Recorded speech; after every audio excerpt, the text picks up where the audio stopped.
Kwanga mtugoberera nze Waswa Emmanuel Trust Media Uganda subscribing nga bwosobola wakaberako mwitirivu nnyo Waswa Emma YouTube channel zo bili kutubeera tubanga tukwasaganya ebintu nga boba obyetaze agangeze Waswa Emmanuel Facebook Waswa Emmanuel TikTok ona mberayo jango gobire page zanga tuleke tuwuliziganya bulungi ddala twebaza bena batuyungako nemutugobere musubscribing mukola mulimu gwa maanyi nnyo nyini ddala biva ku access building oyajja kujjanya genda ku Facebook page zo munonyeko ne contact ziberayo nazemo okulaba ebifaananyi bizemo okusafacinga n'olugambo olwitingana mbu Momo 19 ne Dax Katero mubazemu enkolagana neŋŋamba amangu age enkolagana yavuddewa Momo 19 yanyiga nnyo juzi wano n'atabuka membozi mwadenga wazuulira wano bintu byatabuka Momo nga bamulangira okubeera omwenzi bamulangira okwetunda bamuyongira okugenda wawa ne Dax Katero n'aluka n'ekisaano okubanga yakuba Momo 19 oluyimba lulamba mbu yagaba enswaze obwekitegera ebintu byatuuka ne bingiramu ne family ya Dax Katero Momo n'atuuka n'okugamba nti ze wayagala mahale ge yampa nja kugamuddiza obwekitegedde kati kansubire bino ebifaananyi bikadde nga si bipya kati mutugamba mutya nti ate bazzeemu okwogeraganya anyway ebyalaavu bizibu naye bwe tuli ebifaananyi bino ebisinga ate bigatiddwa ndaba nga byali bibaddeko sometime back byali bitambuddeko ate n'ekirala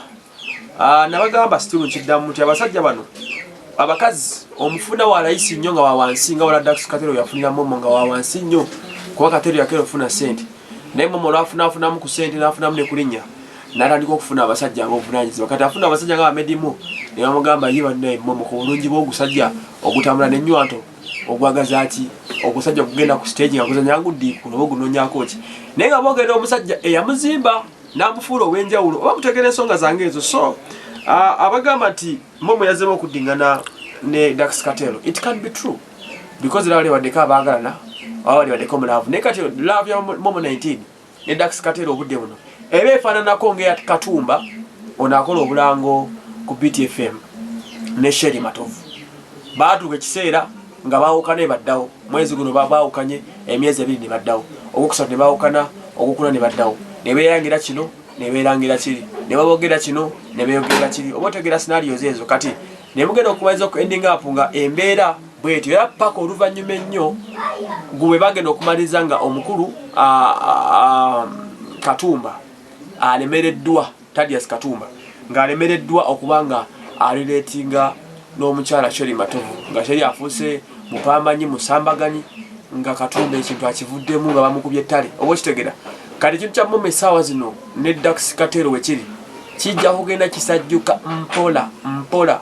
process by process kigenda okumaliza nga balemereganye nga tewali kigenze maaso nze nkubuulira mazima ebali mu kusaaga busaazi tebula tebabyogera but with the time tebagenda kubeera bombi because kati baamala okwesinsula Momo n'aloza ku basajja ababbeeyi abasinga ku Dax Katero ne Dax nabya disappointed olw'ebyo yalakoledde Momo ebingi ennyo n'atuuka n'okumulangira abagaba enswaza nge ne beeswaza kati so naye abaddiŋŋanye kuba kuforcinga mbeera n'okubaako kye bakwasaganya ekitagenda mu maaso bulungi oba okitegera so kati laavu yaabo however much existinga kati tejja ku existinga nga balina ku existinga era mugenda kumaliriza ng'ekintu kiganye oba okitegera so begutebe guli nze Waswa Emmanuel mwe bali kubeerayo